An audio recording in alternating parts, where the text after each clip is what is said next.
علیکم ورحمۃ اللہ وبرکاتہ۔ الحمد للہ والصلاة والسلام علی رسول اللہ، اما بعد۔ دیکھیں، اس مسئلے میں جو ہے نا،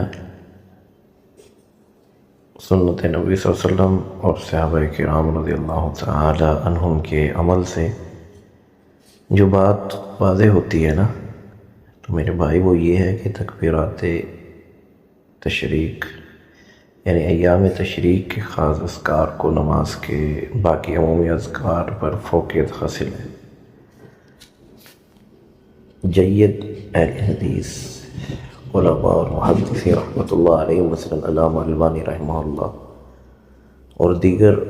کے نزدیک جو ہے نا، وہ نماز کے فوراً بعد میرے بھائی بلند آواز سے تکبیرات جو ہے نا وہ کہنا سنت ہے، اس سے ثابت ہے۔ دیکھیں، آپ اس کو اس طرح سمجھ لیں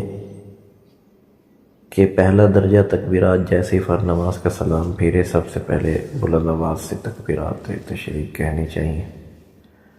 اور جو دوسرا درجہ ہے عمومی اذکار، اس میں یہ ہے کہ تکبیرات سے فارغ ہونے کے بعد نماز کے جو ہے نا میرے بھائی دیگر مسنون اذکار جیسے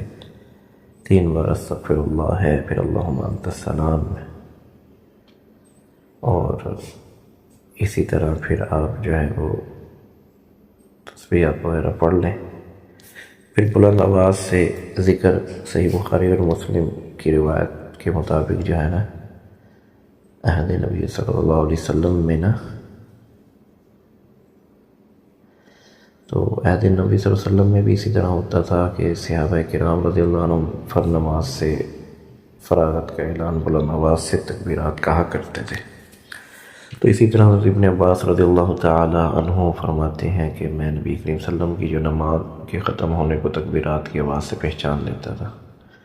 تو ایام تشریق کی خصوصیت، چونکہ یہ میرے بھائی اس میں نا اللہ سبحانہ و تعالیٰ کی بڑائی بیان کرنے کے خاص دن ہے،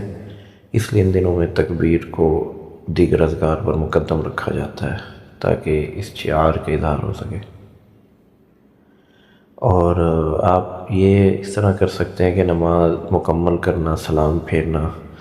اللہ اکبر لا الہ الا اللہ بلند آواز سے، پھر تکبیرات تشریق جو ہے، اسی طرح پھر استغفر اللہ، اللہم انت السلام اور دیگر تسبیحات جو ہیں۔ اور دوسری بات یہ ہے کہ ارواء الغلیل کے اندر روایت آتی ہے صحیح سند کے ساتھ نا، کہ